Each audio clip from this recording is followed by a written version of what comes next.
আল্লাহ রসুল কাঁদতেছে, জিজ্ঞাসা করছে কাঁদেন কেন? বলছে বাংলাদেশের সরল সহজ উন্নতির জন্য কাঁদি, সাদা সিধা উন্নতের জন্য কাঁদি। বলছে আমার বাংলাদেশের উন্নতের ইমান ছিনায় নিয়ে যেতেছে। কেউ তো বলতেছে ভাঙ্গা ঘরে থাকবো না, স্বামীর কথা মানবো না, কেউ এই স্লোগান দিতেছে, কেউ ওই স্লোগান দিতেছে, কেউ ওই স্লোগান দিতেছে। আমার বাংলাদেশের সাদা সিধা উন্নতের ছিনায় নিয়ে যেতেছে। এই জন্য আমার চোখের পানি। সর্বশ্রেষ্ঠটা বলতেছি, পড়া দেখেন আবুল সামরকান্দি রহমতুল্লাহের কিতাব, কিতাবের নাম বলবো না, খুঁজে বের করে। সাবুল সামরকান্দি তো লেখছেন, আমি লিখি নাই। আল্লাহ রসুল যখন কবর থেকে উঠবে,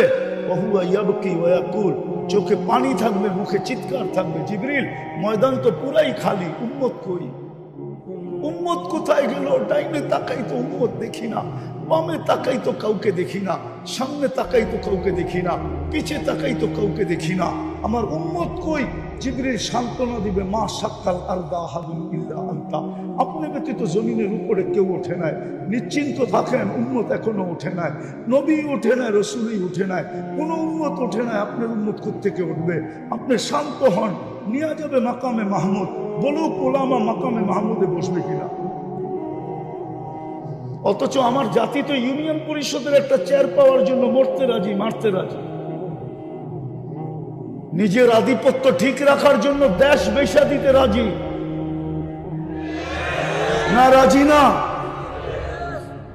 অথচ মাকামে মাহমুদ পাবে। মাকামে মাহমুদ চিনেন? এটাও তো চিনি না। দুইটাই তো চেয়ার বানাইছিলেন, একটা নিজের জন্য, একটা বন্ধুর জন্য। তৃতীয় চেয়ারের তো কোনো কথাই নেই। একটা নিজের জন্য কুরসি আর একটা বন্ধুর জন্য মাকামে মাহমুদ। বসবেন তো না, হাত রাইকা দাঁড়ায় থাকবেন। আল্লাহ বলবে বসেন, তো বলবো বসবো, তো বসবো কেন? যদি বসলাম আর কুরসি যদি আমাকে উড়ায়া জান্নাতে পৌঁছায় দিল, তো উম্মতের কি হবে? কিতাবে তো লেখা আছে, উম্মতের কি হবে? দ্বিতীয় বলছে আমি বসলে আমার অঙ্গীকার পুরা হবে কি করে? বলছে সেই অঙ্গীকার কি আল্লাহ জানেন? বলছে আমি তো উম্মতকে বসে বলে আসছি, মাউইদুকুমুল হাউস, হাউজে তোমাদের সাথে সাক্ষাৎ হবে। আমি চাই না উম্মত হাউজে অপেক্ষা করুক, আমি চাই আমি অপেক্ষা করি। পিপাসিত উম্মত আসতে দেরি, আমি যেন পানি পান করতে বাড়াইতে দেরি না হয়। বলছে তারপর, বলছে দ্বিতীয় আমি মিজানে ছুটে যাব, পাল্লা যদি সামনে না ঝোঁকে তো আপনার প্রতিশ্রুতি আছে তো ওইখানে দাঁড়াই আমি চাইতে শুরু করব। এই প্রতিশ্রুতি কাজে লাগাবো তো লাগাবো কোথায়? ওইখানে যে দেখতে থাকবো পাল্লা সামনে ঝুঁকে কি ঝুঁকে না। যদি সামনে না ঝোঁকে তো চাইতে থাকবো। আপনার অঙ্গীকার আছে সালকুতা, আমি চাইলে নাকি দিবেন, সাফি তু সাফা, সুপারিশ করলে নাকি মঞ্জুর করবেন। আপনার অঙ্গীকার আছে লা ইউখজি কাফি উম্মতিক, কেন পাল্লা যদি সামনে না ঝুঁকলো তাহলে তো ঘোষণা হবে শাকিয়া ফুলান ইবনু ফুলান, অমুকের বেটা অমুক, অমুকের উম্মত চিরদিন অসফলতা অর্জন করলো। তো আমি চেহারা দেখাবো তো দেখাবো কি করে? আপনারা বলছেন লা ইউখজি কাফি উম্মতিক, আমি তো মিজানে দৌড়াবো, ওইখান থেকে আমি পলসে রাতে দৌড়াবো। যদি পাল্লা পার না হইতে পারে, হয় আফসোস, আমি তো এই কান্না কানতে কানতে কত বৎসর হয়ে গেল। রাগ হয়ে যাবা তোমরা? আজকে কি বার চলতেছে? হ্যাঁ, দূর, সূর্য ডুবার সাথে সাথে শুক্রবার, ঠিক না? রাগ হয়ে যাবা? পায়ে হাত রাখি, একজন তোলাবাও নাই শুক্রবারে 1000 বার করে, এক তোলাবাও নাই। অথচ দুনিয়া বাংলাদেশের সবচেয়ে হাই টেকনোলজি দ্বারা এখানে পাক হয়, নেটে দেখি, ঠিক না?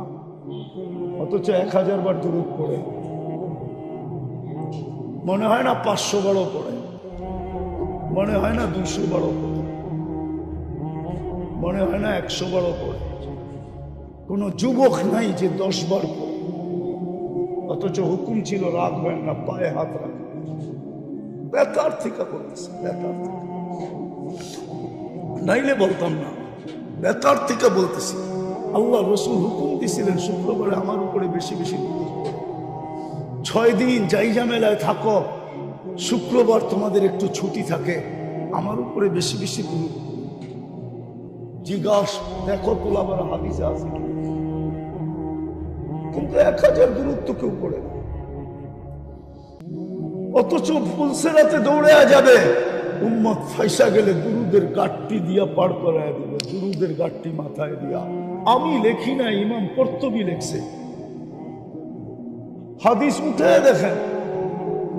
আমি ওনার গ্রাম চৈশা আইসা বলতেছি, আমি কর্ডোবা গেছি 2008-এ, আমার সফর ছিল কর্ডোবা, স্পেনের শহর কর্ডোবা, ওটাই কর্তবী। এখন কর্ডোবা, আগে কর্তবী ছিল ওটাই। আমি দেখাচ্ছি ওনার কবরের চিহ্নও পাই না, দরজগার চিহ্ন তো দূরের কথা, কোনো চিহ্ন নাই। কসরুল হামরা আমি ঢুকতে পারি নাই, যেখানে মুসলমান শাসকরা 800 বছর ছিল। কসরুল হামরায় মুসলমানের এন্ট্রি নিষেধ, অথচ 800 বছর রাজারা ছিল। হায় হায়, চোখের পানি কাকে দেখাবো? এই জন্যই তো ছেলেরা আমার দিলে ব্যথা, আমি চিল্লাইতে পারি না, নাহলে জোশ এক সময় ছিল। ওই মসজিদ যেটা 1100 পিলার, ওই মসজিদে আমি পশ্চিম দিকে মুখ করে 1 সেকেন্ড দাঁড়াইতে পারি, জুতা পড়া ঢুকতে হয়েছে। আমার সাথে একজন পুলিশ ছিল, নামাজ তো দূরের কথা, পশ্চিম দিকে মুখ করার সাথে সাথে বলছে নো নো নো, পশ্চিম দিকে মুখ করা যাবে। 1100 পিলার। আমার এই চশমা পাতলা না, এর ভিতরে একটা মোটা লেন্স লাগানো আছে, আমার চোখের পানি শুকায় গেছে। আমি কম দুনিয়ায় কাঁদি নাই, কম জায়গা আমাকে কাঁদায় নাই। আবু আব্দুল্লাহ উন্দুলসি রহমতুল্লাহ গ্রাম আমাকে কাঁদায় দিছে, নাসির উদ্দিন আলবানির গ্রাম আমাকে কাঁদায় দিছে। একদিনে 5 লক্ষ খ্রিস্টান মুসলমান খ্রিস্টান হয়েছে নাসির উদ্দিন আলবানির গ্রাম। আমি ওনার কবর জিয়ারত করছি আম্মানে, আম্মান শহরে ওনার কবর আছে। কম জায়গায় কাঁদি নাই, এই জন্য ব্যথার থেকে আমার ওয়াজের স্টাইল ভিন্ন। আমি আপনাদেরকে বাবাইতে চাইতেছি, এই দুরবস্থা কেন আজকে? যারা মাথার উপরে থাকার কথা ছিল তাদের এই দুরবস্থা কেন? ফিলিস্তিন দুরবস্থা যদি না হইতো তাহলে 160টা মুসলমান দেশ, 60টা মুসলমান দেশ। গত অক্টোবর, এই অক্টোবরে 2টা জাতিসংঘের বাৎসরিক সেমিনার গেল, সম্মেলন গেল, 60টা মুসলমান দেশের কর্ণধার রাষ্ট্রপ্রধানরা উপস্থিত ছিল। ওর ভিতরে এরকম 4টা রাষ্ট্র ছিল যাদের টাকার উপরে দুনিয়ার কোনো টাকা নাই। কুয়েতের টাকার উপরে দুনিয়ার কোনো টাকা নাই, বাহরাইনের টাকার উপরে দুনিয়ার কোনো টাকা নাই, ওমানের টাকার উপরে দুনিয়ার কোনো টাকা নাই, ব্রুনাইয়ের টাকার উপরে দুনিয়ার কোনো টাকা নাই। আমি হাতে নাইরা বলতেছি, আপনি নেটে চার্জ দিয়ে দেখেন, না ডলার, না পাউন্ড, না ইউরো, সব পায়ের কাছে এগুলা। আমি তো বলি 12টা দেশ যদি এক হয় সারা দুনিয়া কিনতে পারে। চ্যালেঞ্জ। আমি চিনি ওই ড্রাই ক্লিনার, আমি চিনি। আমি ইংল্যান্ডের ওই দোকান চিনি যেখানে কাপড় ওয়াশ করে, শুধু এক ফ্যামিলির কাপড় ওয়াশ করে আমি চিনি। ওইখানে রানীর কাপড় পর্যন্ত ওয়াশ করা নিষেধ। সকালে ফ্লাইটে যায়, বিকালে ওয়াশ হয়ে ফিরে আসে। আমি চিনি, ওই দোকান চিনি। আমি ইতালির ওই কারখানা চিনি যেখানে এক ফ্যামিলির জুতা তৈরি হয়। আপনি নেটেও পাবেন, সার্চ দেন। আমি তো চোখে দিকে বলতেছি, আমি এই কারখানা চিনি। আমি ইটালি গেছি, আমি ফ্রান্সে, পুরা ইউরোপ আমার 2008-এর সফর ছিল। এন্টার ইউরোপ আমি সফর করছি 2008-এ হাজি আব্দুল ওয়াহাব সাহেব রহমতুল্লাহ সাথে। তারপরও আমি ফ্রান্স গেছি। আমি চিনি ওই হোটেল যেখানে কুকুর থাকে, 7 স্টার হোটেলে কুকুর থাকে, বৈশা বৈশা সারাদিন কার্টুন দেখতে থাকে। 2 বেলা ওকে শ্যাম্পু দিয়ে ওয়াশ করা হয়। দুনিয়ার দামি দামি ব্র্যান্ডের বিস্কিট খায়, কেননা কুকুর নিয়ে তো সফর করতে পারবে না। হোটেলে কুকুর রেখা গেছে, 7 স্টার হোটেলে। আমি চিনি ওই হোটেল প্যারিসে। দুরবস্থা কেন আমাদের? 2টা সেমিনার গেল, কিন্তু ইসরায়েলের বিরুদ্ধে একটা ছোট নিন্দা প্রস্তাব পাশ করতে পারে লোক পারছে কিনা? এটা কি দুরবস্থা না? না দুরবস্থা না? আমাদের দুরবস্থা যদি না হইতো, আমি চিনি এই মিরপুর। আমি যদিও খিলগায় থাকি, কিন্তু বড়ইছি তো ঢাকা শহর। আমি এই লালমাটি চিনি, কোন পর্যন্ত মিরপুর ছিল আমি চিনি।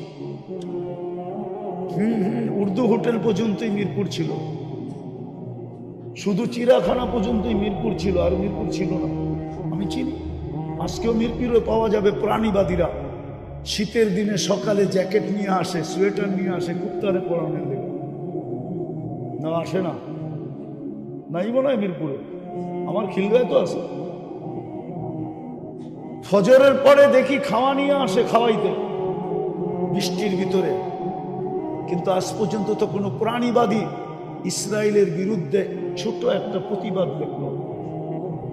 বোঝা গেল ওরা আপনাকে প্রাণীও মনে করে না। এটা কি দুরবস্থা না? বাংলাদেশে কি প্রাণীবাদী সংস্থা নাই? বাংলাদেশের প্রাণীবাদী সংস্থা দিছে কিনা বলেন আমাকে, কেউ ফেসবুকে দেখান, আপনারা দেখান। আপনারা তো সারাদিন এটা নিয়ে নাড়াচাড়া করেন, বলেন দিছে কোনো প্রাণীবাদী কোনো প্রতিবাদ? দুই অক্ষরের প্রতিবাদ দেখ, যেগুলো তো মানুষ, প্রাণী। মানুষ বাদ দিলাম, প্রাণী তো। কুকুরকে যদি এত আদর করতে পারো, ঢাকা শহরে এখন কুকুর মারে না কেন বলেন? উনি তো উকিল সাহেব বলুক।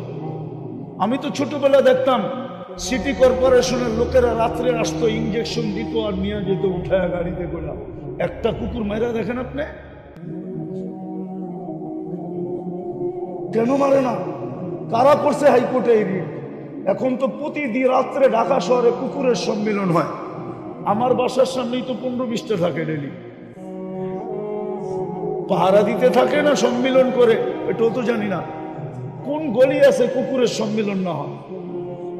আপনাকে তো কুকুরের মতো মনে করে না। শেষ জায়গায় চলে আসছি, কেন মনে করবে? এই উম্মত আল্লাহর ধার দাঁড়ছে কতটুকু বলে?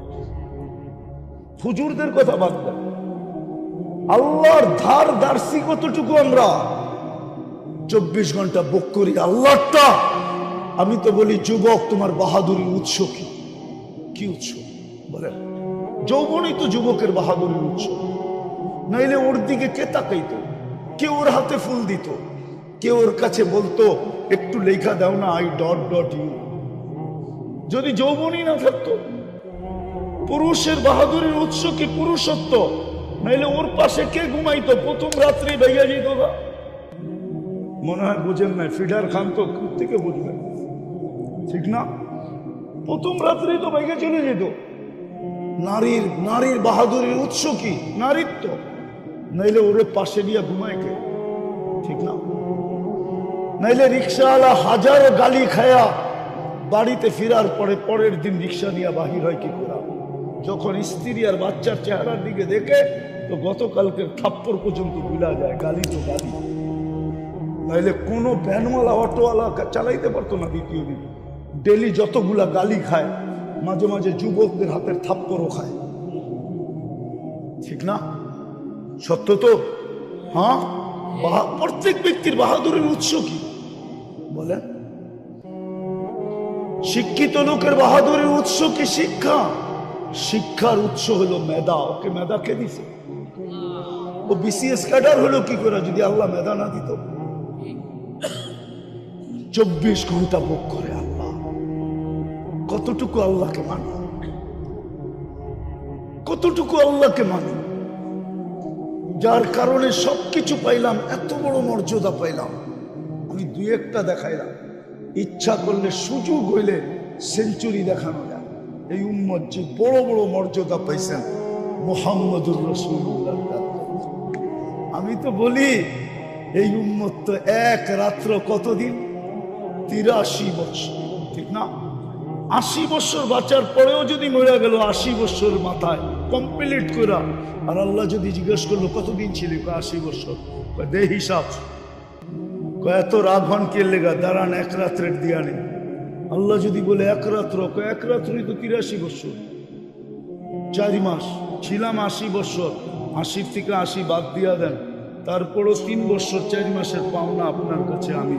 আর যদি মানতে কি তরতিবে দেখাইতে যাই, ওই 3 বছরের ভিতরে আবার 3টা লাইলাতুল কদর আছে, ওইটার পাওনাও আমি। আপনি পাইবেন কোত্থেকে আমার কাছে? এত বড় বড় চুপ করেন কেন? হাসার জন্য না, বাবার জন্য, যে রসুলের কারণে পাইলাম। আজকে ওনার ইজ্জত রাখলাম কতটুকু? শেষ জায়গায় চলে আসছি, সব বাদেই দিলাম। এই উম্মত যদি একটা কাজই করতো, দুটা কাজই করতো, যে কিছু করতে পারি না, ডেলি যদি আল্লাহর কাছে তওবা করতো। আদম আলাইহিস সালাম তো বলতেছে উম্মতে মুহাম্মদীর সাথে এরকমই পীড়িত আপনার। বলছে কেন? আমি একটা ভুল করতে দেরি জান্নাত থেকে বাহির করতে দেরি করেন নাই। উম্মতে মুহাম্মদী তো সারাদিন গুনাহ করবে, রাত্রে তো ডাইকা ডাইকা গুনাহ মাফ করবেন, আবার জান্নাতও হাতে উঠায় দিবেন। এখন কি আল্লাহ ডাকতেছে না হালমিন মুস্তাগফির ফাগফির আলা? এখন কি ডাকতেছে না? না ডাকতেছে না? কেমন মহব্বত, কেমন ভালোবাসা, কেমন পীড়িত, যার কারণে পাইলাম। একটা কাজ যদি করতো, কিছু করতে পারে না, সারাদিন যদি তওবা করতো, নাইলে ঘুমানোর সময় তওবা, নাইলে উঠা তওবা, কিছু করতে পারে না। যদি একটা কাজ করতো, 5 বার ডেলি আল্লাহ ডাকে। কে ডাকে? কে ডাকে? কে ডাকে? আরে কোন আল্লাহ ডাকে? শুধু আল্লাহ তো ডাকে না, সাথে সাথে তো রহমানও ডাকে, রহিমও ডাকে, মালিকও ডাকে, কুদ্দুসও ডাকে, সালামও ডাকে, মুমিনও ডাকে, মুহাইমিনও ডাকে, আজিজও ডাকে, জব্বারও ডাকে, মুতাকাব্বিরুল খালিকুল বারিকুল মুসাব্বিরুল গফফারুল কহ্হারুল ওয়াহাবুর রাজ্জাকুল ফাত্তাহুল আলিমুল কাবিদুল বাসিতুল খাফিদুর রাফিউল মুইজ্জুল মুদিল্লুস সামিউল বাসীরুল হাকামুল আদলুল লতীফুল খবীরুল হালিমুল আযীমুল গফুরুল শাকুরুল আলিকুল কবীরুল হাফিজুল মুকিতুল হাসিবুল জলিলুল করিমুল রকিবুল মুজিবুল ওয়াসি আল হাকিমুল ওয়াদুদুল মজিদুল বাঈসুল শহীদুল হকুল ওয়াকিলুল কবিয়ুল মতিনুল ওয়ালিয়ুল হামিদুল মুসি আল মুবদি আল মুঈদ আল মুহয়ি আল মুমীত আল হাইয়্যু আল কাইয়্যুম আল ওয়াজিদ আল মাজিদ আল ওয়াহিদ আল আহাদ আল সামাদ আল কাদির আল মুক্তাদির আল মুকদ্দম আল মুআখ্খার আল আউয়াল ওয়াল আখির আল যাহির ওয়াল বাতিন আল ওয়ালি আল মুতাওয়ালি আল বার আল তাওয়াব আল মুনতাকিম আল আফু আর রউফ মালিক আল মুলক যাল জালালি ওয়াল ইকরাম আল মুকসিত আল জামি ওয়াল গনি আল মুগনি আল মানি আল দার আল নাফি আল নূর আল হাদি আল বদি ওয়াল বাকি আল ওয়ারিস আল রশিদ আল সাবুর জল্লে জালালু 99 পদের মালিক আল্লাহ ডাকে, তারপরও 90 ভাগ মসজিদে আসে। তো দুরবস্থা হবে না তো হবে কি? দুনিয়ার সামান্য পদস্থ মানুষের ডাকে সাড়া না দিলে যদি হাতকড়ি পড়তে হয়, আর যদি পায়ে বেড়ি পড়তে হয়, আর যদি জেল জরিমানা সইতে হয়, তাহলে আল্লাহ তো আল্লাহ, উনি ডাকে। নামাজের জন্য তো ডাকে না, নামাজ তো বাহানা, নাহলে আমরাই কি আর নামাজি কি? ঠিক না? চড়াই পাখি কত বড়, আর রাঙলে জলই হইব কতটি, ঠিক না? কি রাগ হয়ে গেলেন? আমার সমাজের একজন লোক আইনা দেন আপনি, যে ওলামাদের কাছে আইসা 2 রাকাত নামাজ উচ্চ স্বরে পড়া লেখায় নিয়ে গেছে যে আপনার সব ঠিক আছে। একজন তিন চিল্লা আলা আনেন, একজন চিল্লা আলা আনেন, একজন পীরের মুরিদ আনেন, পাবেন তো না? এখানেই আছে একজন, বলো। ও তো কিতাব দেখে নামাজ শিখছে, ঠিক না? সত্যায়িত তো করে নাই, তাহলে আমাকে নামাজই কি? আল্লাহ তো নামাজের জন্য ডাকছিলেন তো বন্দার সাথে কথা বলার জন্য। এই জন্যই তো আমি বলি, ফজরের সময় ডাকে, রাতটা পার হয়ে গেল, তোর লোকে কথা হইল না, ওঠ না, চল দুইজনে একটু কথা কই না। দুপুরে বলে সেই সকালে কথা হইলো, এখন তো দুপুর হয়ে গেল, চল না একটু কথা কই না। আসরে ডাকে, সেই দুপুরে কথা হইলো, এখন তো আসর হয়ে গেল, চল না একটু কথা বলি না। মাগরিবে ডাকে, সেই আসরে কথা হয়েছে, এখন তো রাইত হয়ে গেছে, আয় না একটু কথা বলি না। বলে এশায় কেন ডাকে? বলে এশা এই জন্য ডাকে যে সকাল এখনই তো ঘুমায় যাবি, সকালে উঠাইলে না উঠবি, যদি না উঠাইলি তাহলে তার কথা হবে না, চল না দুইজনে একটু কথা বইলা ঘুমাই না। যদি তুই চইলেও যাস, চইলেও আসোস, তাইলে যেন আমি বলতে পারি কথা বললেই আসছে আমার কাছে, না কি বইলে আসছে, কথা বইলেই কয় না, ধমক দিয়ে আরে খোল, আমারে ফোন করে আইছে,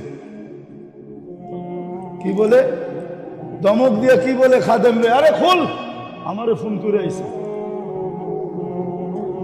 আল্লাহ বলে এশারের নামাজ এই জন্য যে একটু পরে ঘুমায় যাবি, উঠাইলে তো উঠবি, নাইলে কোথেকে উঠবি।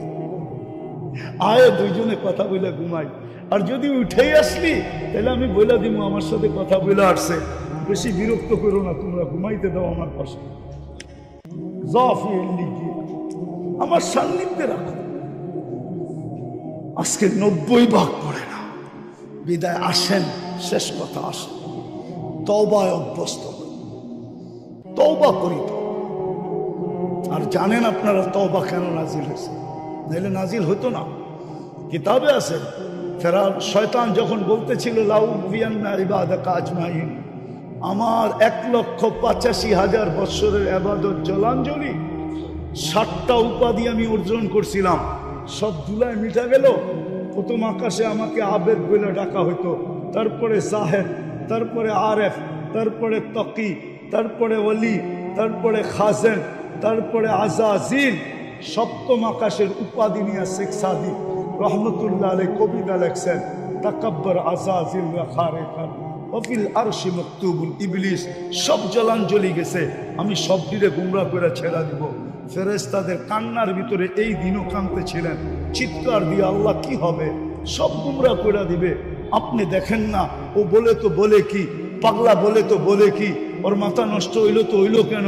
আল্লাহ হাসতেছিল আর বলতেছিল চিন্তা করো না, মা জালা আস্তাগফির, মা জালা নাযালতু ইস্তিগফার, মা জালা ইস্তাগফির আগফির। বান্দা যখনই তওবা করবে আমি মাফ করে দেব।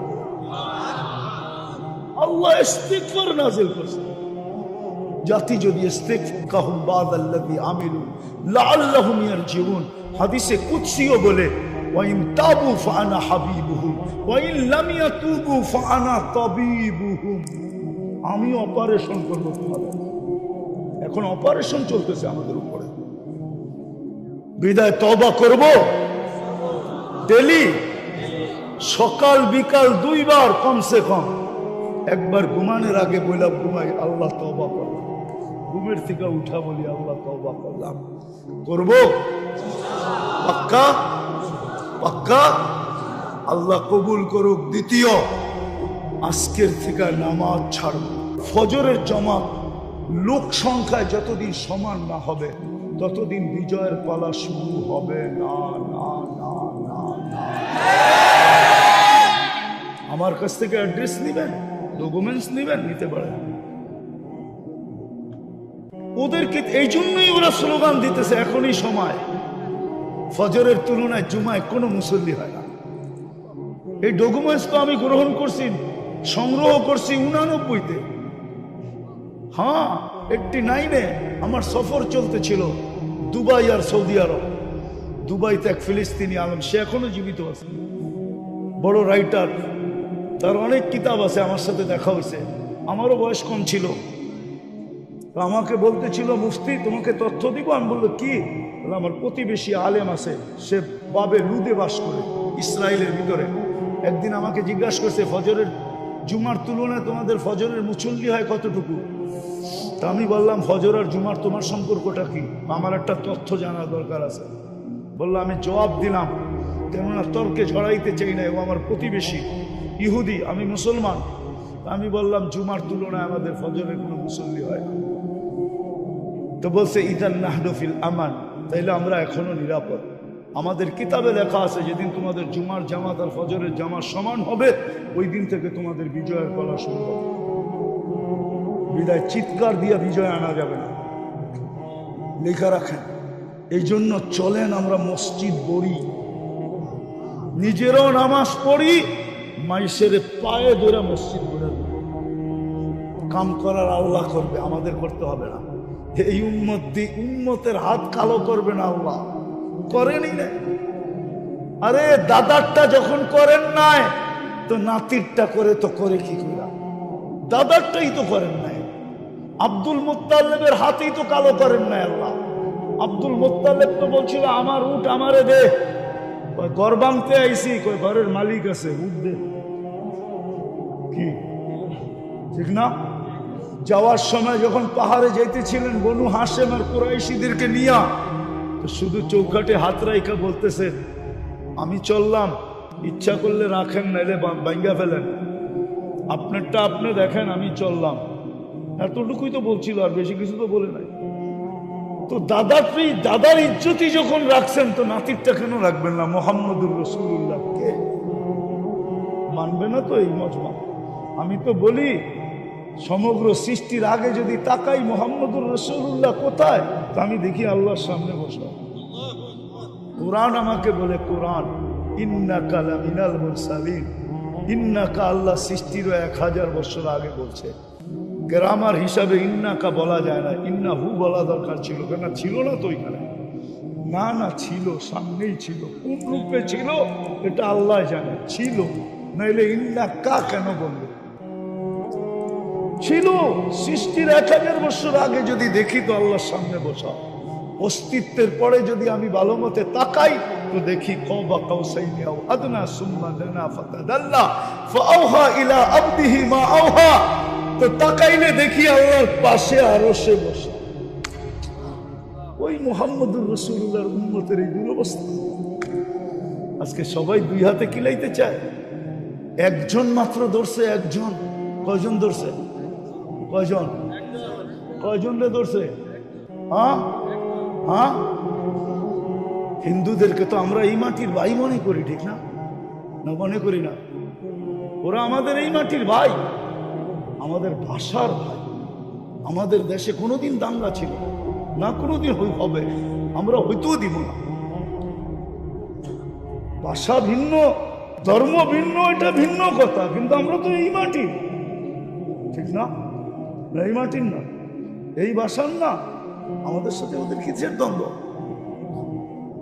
একজন ধরছে, 18 কোটিরই গলা চেপা ধরতে চাইতেছে। হ্যাঁ, বুঝা গেল পিছে কোনো কলকাটি আছে। ও বুঝা ফেলছে যে রব মনে হয় সাথে নাই। কিন্তু আমি একটা শেষ কথা বলতেছি, মাঝে মাঝে ইঁদুর ধরতে হলে আটার রুটিতে ঘিমাই খাওয়া দেওয়া।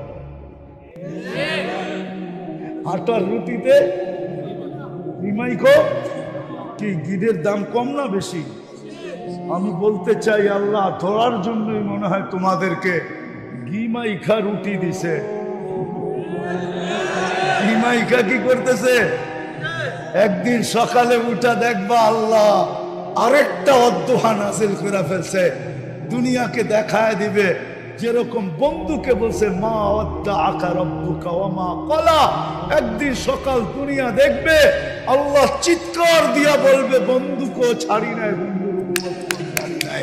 দেখলাম বান্দররা করে কি, দেখলাম বান্দররা, আরে বলো না, দেখলাম বান্দররা করে কি। দেখার বিষয় ছিল, দেখা শেষ, এইবার নাইমা আইলাম। আল্লাহ আমাদেরকে আমল করার তৌফিক দান করেন। ওমা আলাইনা ইল্লাল বালাগ।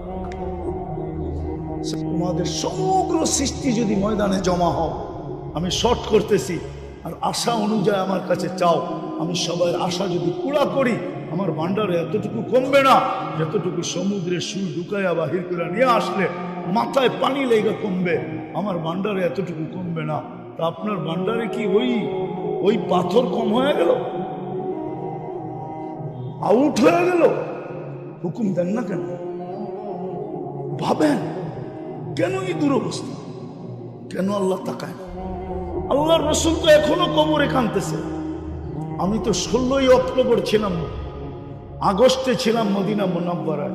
আমি যখনই যাই আমার মন চায়, হায় যদি একটু অনুমতি দিত, তাহলে কবরে কান লাগায় শুনতাম কি বলে।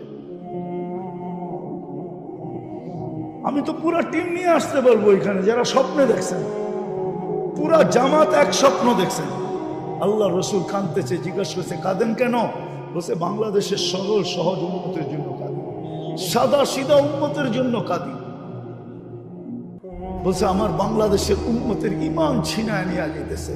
কেউ তো বলতেছে ভাঙ্গা ঘরে থাকবো না, স্বামীর কথা মানবো না, কেউ এই স্লোগান দিতেছে, কেউ ওই স্লোগান দিতেছে, কেউ ওই স্লোগান দিতেছে। আমার বাংলাদেশের সাদা সিধা উম্মতের ছিনায় নিয়ে যেতেছে।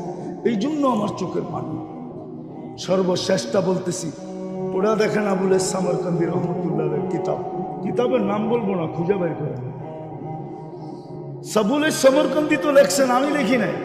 আল্লাহ রসুল যখন কবর থেকে উঠবে, ওহুয়া ইয়াবকি ওয়া ইয়াকুল, চোখে পানি থাকবে, মুখে চিৎকার থাকবে, জিবরিল ময়দান তো পুরাই খালি, উম্মত কই, উম্মত কোথায় গেল? ডাইনে তাকাই তো উম্মত দেখি না, বামে তাকাই তো কাউকে দেখি না, সামনে তাকাই তো কাউকে দেখি না, পিছে তাকাই তো কাউকে দেখি না, আমার উম্মত কই? আল্লাহ যতটুকু মনোযোগ দিছেন প্রত্যেকের দিলের ভিতরে, পুরাটাকে উজাড় করে দিয়া শুনো। কেননা এটা আল্লাহর হুকুম, ইদা কুরিয়াল কোরআন ফাস্তামিউ, যখন কোরআন বা কোরআনী কথা শোনো তো মনোযোগকে বিলকুল উজাড় করে দিয়া শোনো।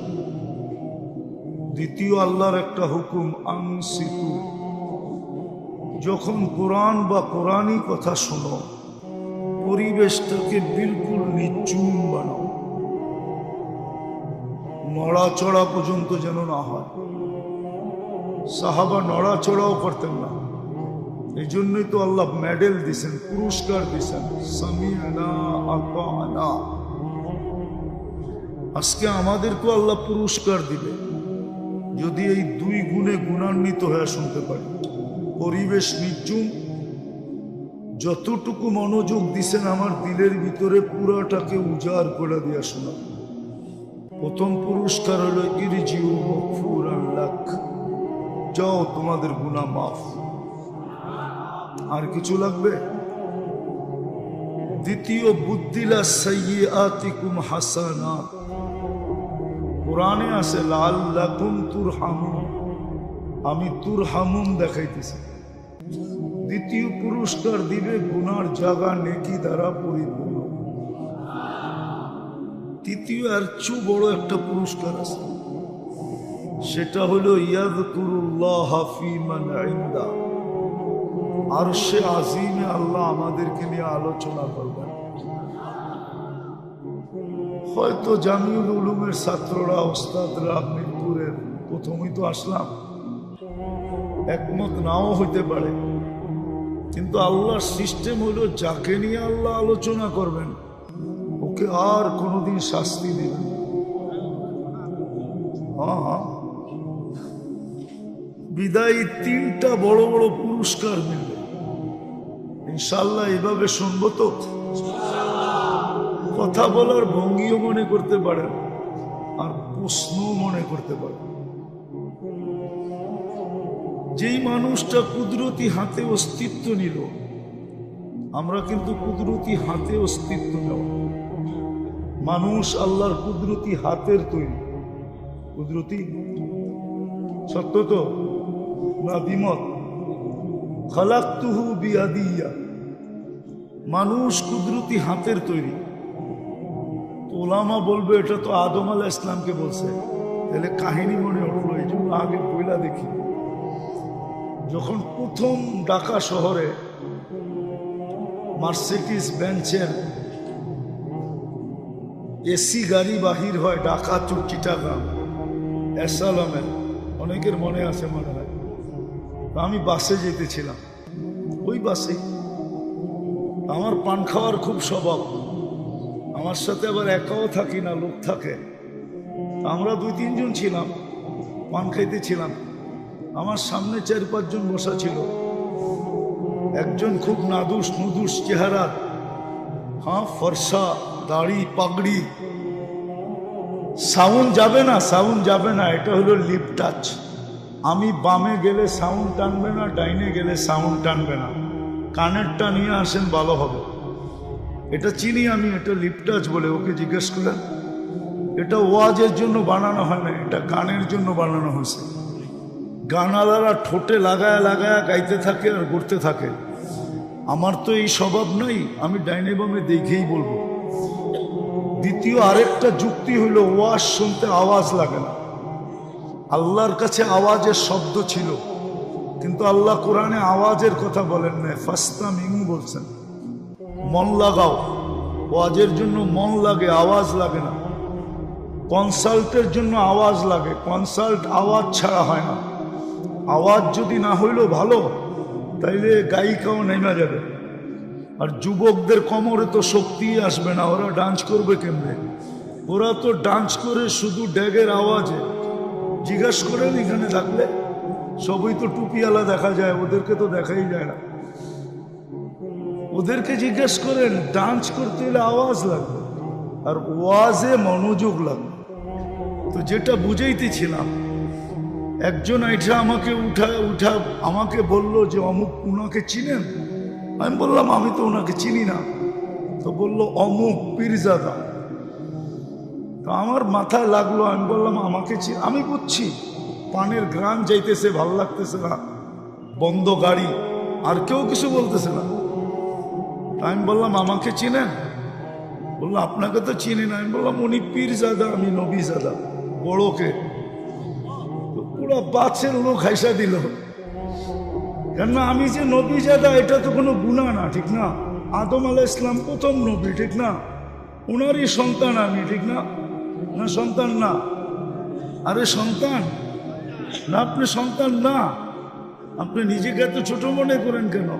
আচ্ছা ওইটা বাদ দিলাম, কোরআনই তো বলতেছে আবুকুম ইব্রাহিম, ইব্রাহিম আলাইহিস সালাম আমাদের বাবা, ঠিক না? আমি ওনার সন্তান তো, হ্যাঁ? তো নবীজাদা বললে অসুবিধা কি? তো বুঝাইতেছিলাম, যেই মানুষটাকে কুদরতি হাতে অস্তিত্ব দিলেন, হুকুম দিয়ে দিলেন না, হুকুম দিয়ে তো সব তৈরি, দুই অক্ষরে সব তৈরি। যেই মানুষটাকে কুদরতি হাতে তৈরি দিলেন, অস্তিত্ব দিলেন। আমি একটা জিনিস দেখাইতে চাইতেছি, একটু মনোযোগ লাগবে, নাইলে বুঝে আসবে না, নাইলে জীবন এরকম এলোমেলোই চলবে। যেই মানুষটাকে কুদরতি হাতে অস্তিত্ব দিলেন, হুকুম দিয়া না, সব হুকুমের তৈরি, দুই অক্ষরে তৈরি। কোন কোন লিখতে দুই অক্ষর লাগে, কাফ আর নুন, আমরুহু বাইনাল কাফি ওয়ান নুন। যেই মানুষটাকে 10 মাস সময় নিয়ে অস্তিত্ব দিলেন, সব 6 দিনে তৈরি করলেন, এত সুন্দর অস্তিত্ব দিলেন। আল্লাহর শানে তো এটা বলা ঠিক না, মনে হয় আল্লাহই ভাবতে শুরু করলেন যে এত সুন্দর তো শ্রেষ্ঠত্বের মুকুট আর কার মাথায় দিব? তোর চেয়ে সুন্দর তো কাউকে দেখি না, বিদায় শ্রেষ্ঠত্বের মুকুটটাও তোর মাথায় দিলাম। এত সুন্দর অস্তিত্ব দিলে, কুদরতি হাতের না, হাতের জিনিস আর হুকুমের জিনিস এক হয় নাকি? তা আল্লাহ সৃষ্টির ভিতরে শ্রেষ্ঠত্বের মুকুটটা যার মাথায় দিলেন, আর এত সৌন্দর্য সুন্দর হইলেও তা আল্লাহ বলে আর সৃষ্টির ভিতরে সৌন্দর্যের ঘোষণা কার নামে দিব? তোর নামেই দিলাম। মানুষ সৃষ্টির ভিতরে সবচেয়ে সুন্দর, মানুষের চেয়ে সুন্দর কোনো সৃষ্টি নাই।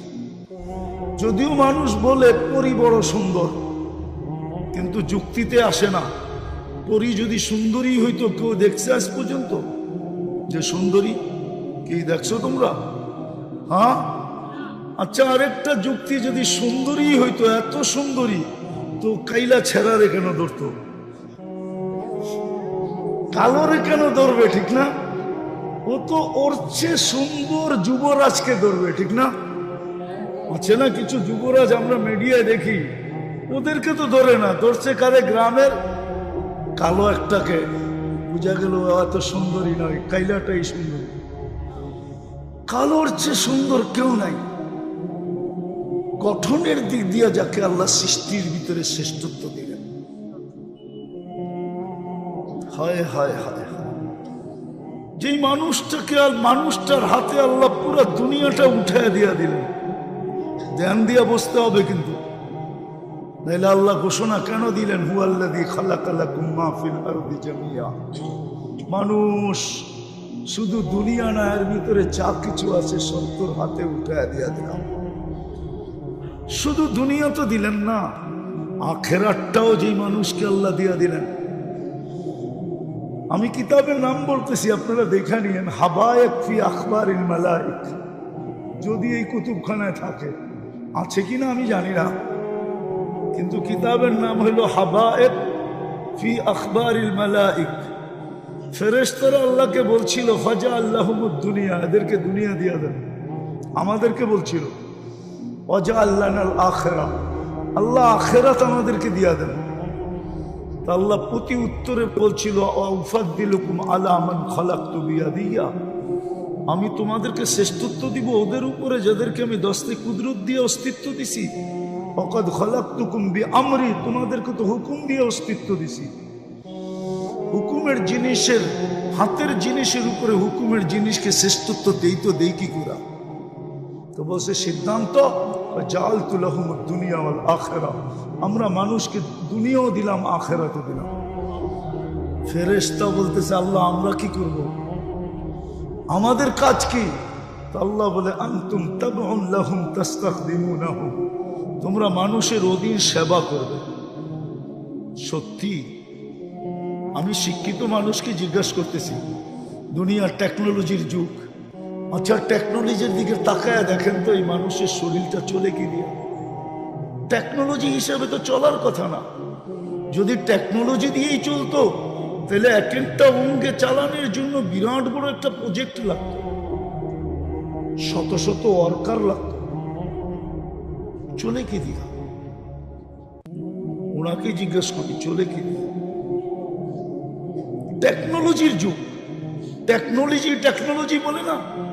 একদল লোক আছে বিজ্ঞান বিজ্ঞান বলতে বলতে থুতু বাইর করে ফেলে, টেকনোলজি বলতে বলতে গলা শুকায় ফেলে। এদেরকে জিজ্ঞেস করি মানুষের দেহটা টেকনোলজি দিয়ে চলে কি করে? দুই চোখেই তো 26 কোটি ক্যামেরা, 4 বার টেস্টিং ছাড়া তো আল্লাহ ভিতরে ঢুকতে দেয় না। প্রথম নাক গ্রান টেস্ট করে, গ্রান যদি ঠিক না থাকে প্রথম টেস্টেই রিজেক্ট, গ্রান ঠিক না সরা। দ্বিতীয় জিহ্বায় টেস্ট করে স্বাদ ঠিক আছে কিনা, জিহ্বা টাচ করতে দেরি, স্বাদ বলতে দেরি করে না। যদি স্বাদ এদিক থেকে ওদিক হয়ে যায় তো জিহ্বা বলে দেয় স্বাদ ঠিক না সরা। তৃতীয় চেকিং করে দাঁত, পাথর আছে নাকি কণা জাতীয় কিছু আছে কিনা। প্রথম কামড়টাই পাথরের উপরে পড়ে, কোরবান যাও আল্লাহর উপরে, বাহির করে দেয়। চতুর্থ চেকিং আবার জিহ্বা করে, পাথর তো সরাইলেই দাঁত, দাঁত তো সরাইলো পাথর, ও জিহ্বা তুই কি সরাবি? ও দেখে কোনো আঁশ আর চুল জাতীয় আছে কি না মিথ্যা? ও আপনি এখানে বসা, 4 বার চেকিং ছাড়া তো ঢুকতে দেয় না। বাবার বিষয় কি? আমি একটু গণাইতে চাইতেছি যাতে বুঝে আসে। আমার বুঝানোর উদ্দেশ্য হলো আজকে আমাদের দুরবস্থা কেন, মুসলমানের যে দুরবস্থা।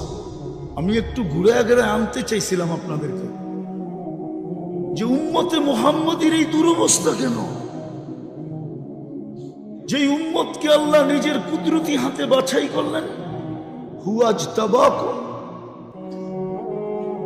যে উম্মতের মাথায় আল্লাহ শ্রেষ্ঠত্বের মুকুট দিলেন, দ্বিতীয় মুকুট, কুনতুম খায়রা উম্মাহ, যে উম্মতকে আল্লাহ নিজের জন্য নির্বাচিত করলেন। আমরা কিন্তু আল্লাহর জন্য আগন্ত, আল্লাহর জন্য নির্বাচিত, আমরা কিন্তু আল্লাহর জন্য বাছাইকৃত। আমরা আসি নাই, আল্লাহ পাঠাইছেন আমাদেরকে। উখরিজাত বলছে তোমাদেরকে পাঠাইলাম।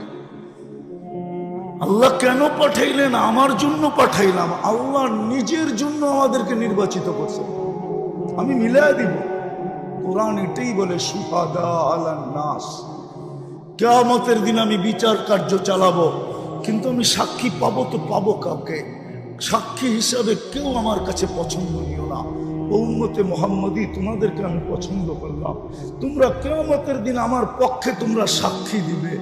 নাইলে বুখারীতে এই রেওয়ায়াত আসলো তো আসলো কেন? নূহ আলাইহিস সালাম জাতি যখন বলবে যে নূ নামে আমরা কাউকে চিনি না, আমাদের কাছে কেউ আসে নাই। তো আল্লাহ বলবে নূ সাক্ষী কোথায়? আমাদের কাছে এসে বলবে আপনার পাশেই তো দাঁড়ানো আছে, সাক্ষী তো আপনার পাশে দাঁড়ানো। ভালো মতে বোঝেন, আমরা ইনশাআল্লাহ কিয়ামতের দিন আল্লাহর পাশে স্টেজে দাঁড়াবো। সাক্ষী কোনোদিন আসামির সাথে দাঁড়ায় না। ওই যে অ্যাডভোকেট আছে, জিজ্ঞেস করে দেখেন, সাক্ষী কোনোদিন আসামির সাথে দাঁড়ায় না। দাঁড়ায় নাকি? সাক্ষী তো জজের সাথে দাঁড়ায়, ঠিক না? সাক্ষী আল্লাহর সাথে দাঁড়াবে, বলবে আপনি পাশেই তো দাঁড়ায় রয়েছে। আল্লাহ চাবে আমাদের দিকে আর হাসবে, বলবে কি বলো? তা আমরা বলবো হ্যাঁ, নূহ আলাইহিস সালাম সত্য বলতেছে, জাতি মিথ্যা বলতেছে। বলবে প্রমাণ? বলে আমাদের কাছে প্রমাণ আছে। ওরা আবার রিট করবে, এরা তো আমাদের জমানায় ছিলই না, আমাদের পক্ষে বিরুদ্ধে সাক্ষী দেয় কি করে? এটাও মনে হয় বুখারীতে আছে। এরা তো আমাদের সময় ছিলই না, রিট করবে, ওরা আবার দাখিল করবে। তা আল্লাহ আসবে আর জিজ্ঞেস করবে সাক্ষী দাও, দলিল। উঠায় দেখাবে এটা কি? আল্লাহ বলবে আমার কালাম। বলছে হয়তো আমাদেরকে মানেন, নাইলে কালাম হিসাবে বাদ দিয়া দেন। আল্লাহ বলে আমার কালাম বাদ দেই তো দেই কি কইরা? বলে তাহলে আমাদেরটা মানে। সূরা নূহ পড়া শুনে দিবে। যেই জাতিকে আল্লাহ নিজের জন্য চয়েস করলেন, আজকে ওই জাতির এই দুরবস্থা হয় কি করে? আমি দুরবস্থা ব্যথার থেকে দেখাইতেছি। আপনারা মিডিয়ায় দেখেন, ছেলেরা মিডিয়ায় দেখে। আমি তো 14 বছর আগে ফিলিস্তিন দেখে আসছি। ফিলিস্তিনের গলি কিয়ামতের দিন বলবে যে এই লোকটা আসছিল। আমার কাছে হুজুরদের মতো জামিউল উলুমের মতো কিতাবই এলেম নাই, যা আছে সব চোখে দেখা।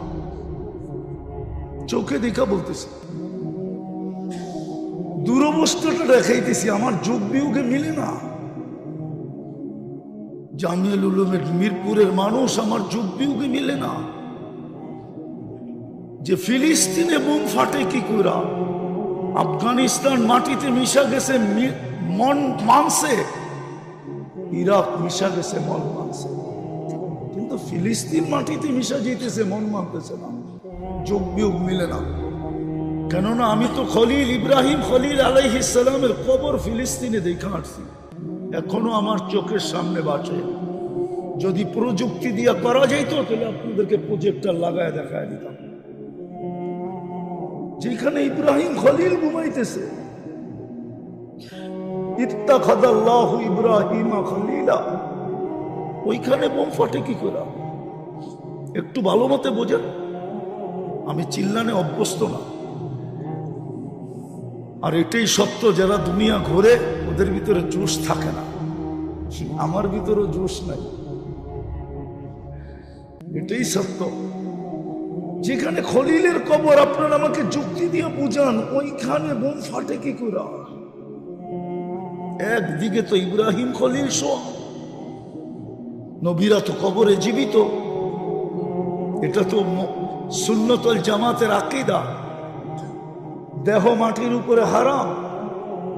আরেকদিকে তো অদিয়ে মুসা আলাইহিস সালাম ঘুমাইতেছে। দূরত্ব তো দুইজনের বেশি না। আমি তো দেখা বলতেছি, না দেখা না। ভালো মতে শোনো যুবকরা, ছেলেরা কাজে দিবে, আমি তো চোখে দেখা বলতেছি। শুধু দুইজন তো ঘুমাইতেছেন না, 70 জন নবীর কবর চিহ্নিত আছে ফিলিস্তিনে। কিতাব উঠাও, যেই জমিনকে দিয়ারুল আম্বিয়া বলে, নবীদের দেশ, ওইখানে বোম ফাটে কি করে? মুসলমানদের প্রথম কিবলা। 1.25 লক্ষ নবীদের সম্মিলন হয় যেখানে মেরাজের রাত্রে।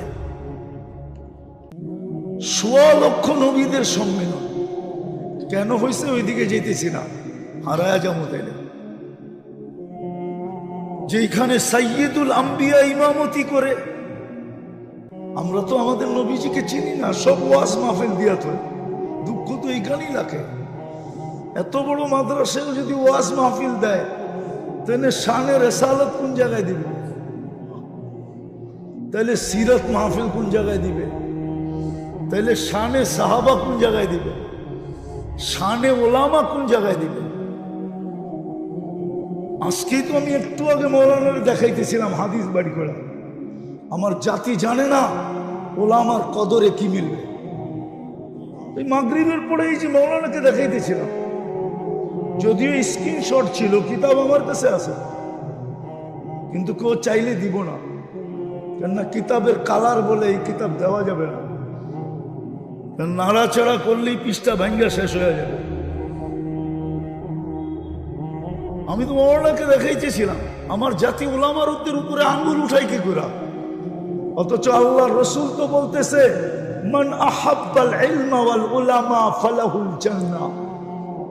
তাহকিক করে নিয়েন আপনারা, আমার তাহকিক শেষ, আমি মুজাদ্দেদ হয়ে আসি নাই, আকাবের যা লেখছে ওইটাই বয়ান করতে অভ্যস্ত।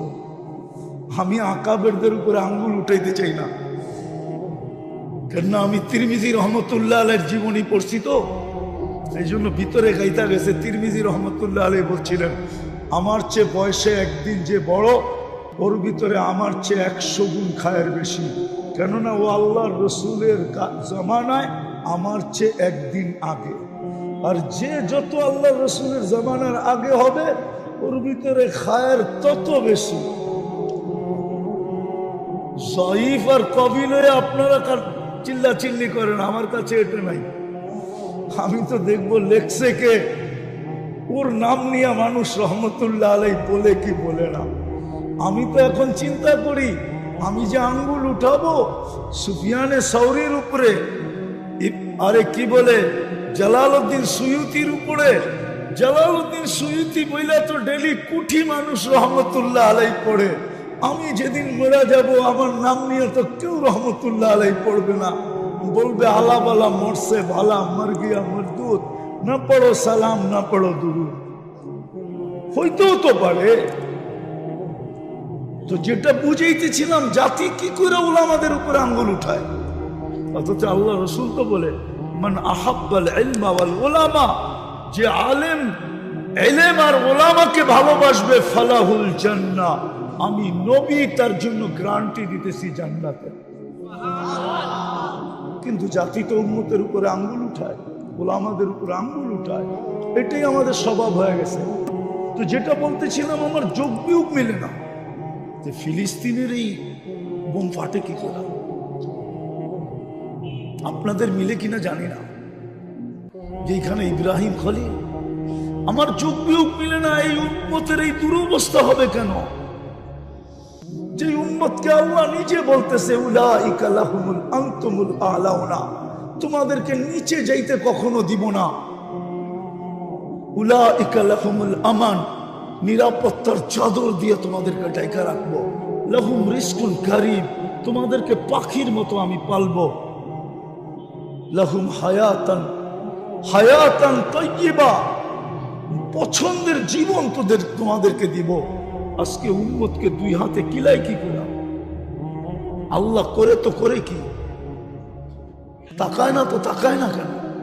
একটু ভালো মতে বোঝা, শুনামো আমি, একটু লম্বা সময় শুনামো, পুরাটাই শুনামো, একটু ভাবেন কেন এই দুরবস্থা।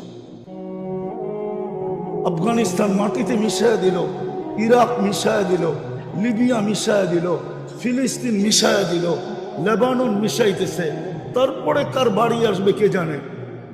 আপনি চতুর্দিক থেকে অবরুদ্ধ, এই দুরবস্থা কেন? স্লোগান শুনবেন, স্লোগান সারা দুনিয়ার একটা গোপন স্লোগান আছে, গোপন, মুসলমান ছাড়া একমত হন আমার সাথে কাজে দিবে। কোনো নেটে পাবেন না ওইটা, কিন্তু বাস্তব এটা। আর আমিও চিন্তা করতেছি, কয়েকদিন ধরে আমি বলতেছি, হতে পারে আমার শাহাদতের কারণ এটাই হতে পারে। গোপন স্লোগান চলতেছে, অদ্দাহুম রব্বুহুম। সূরা ওয়াদ্দুহা নাযিল হওয়ার আগে মক্কায় ডেলি মিছিল হইত, সকালে দুপুরে বিকালে, বাচ্চা পর্যন্ত মিছিল করত। অদ্দাহু রব্বুহু, মুহাম্মদের রব মুহাম্মদকে ছেড়ে দিছে, কেননা অনেকদিন ওহী বন্ধ ছিল, তারপরে ওয়াদ্দুহা নাযিল হয়েছে। যে কোনো কারণেই ওহি বন্ধ ছিল। শানে নজুল দেখতে পাবেন আপনারা, খোলার সময় নেই। তো মক্কার কাফেররা মিছিল করত, অদ্দাহুম রব্বুহুম, অদ্দাহু রব্বুহু, মুহাম্মদের রব মুহাম্মদকে ছেড়ে দিছে। নাইলে কবি তো বললো আমাদেরকে বলবো, এখন পর্যন্ত তো মুখ খুলতেছে না, ওহি মনে হয় আসতেছে না, রব মনে হয় নারাজ হয়ে গেছে, আমরা জিতা গেলাম। তারপরে অদ্দোহা আসছে, অদ্দোহা, অদ্দোহা তারপরে আসছে ওয়াল্লাইলি ইযা সাজা। বন্ধু, আপনার চেহারার কসম, আপনার কালা জুলফের কসম, কালো চুলের কসম, মা ওয়াদ্দাআকা রাব্বুকা ওয়া মা ক্বালা। আমরা তো পরীক্ষা নিতেছিলাম বান্দররা কি করে, আপনার রব আপনাকে ছাড়ে নাই। আজকের পটভূমিতে সারা দুনিয়া মুসলমান ব্যতীত স্লোগান দিতেছে, অদ্দাহুম রব্বুহুম, এদের রব এদেরকে ছেড়ে দিছে। নাইলে আমরা একের পর মাটিতে মিশাইতেছি কি করে? এরা নাকি বলে এদের রব বড় পাওয়ারফুল। কোথায় রব? আরেকটা স্লোগান আছে, ইহুদিরা দেয়, ইহুদিরা স্লোগান দিতেছে এখন। আপনি জানবেন না স্লোগান? আমি তাহকিক দিতে পারি আপনাকে। স্লোগান দিতেছে আল-আন, এখনই সুযোগ, দাম্মিরুল মুসলিমিনা কাইফা তুরিদুনা আন তুদাম্মিরুহা। এখনই সুযোগ মুসলমানদেরকে মাটিতে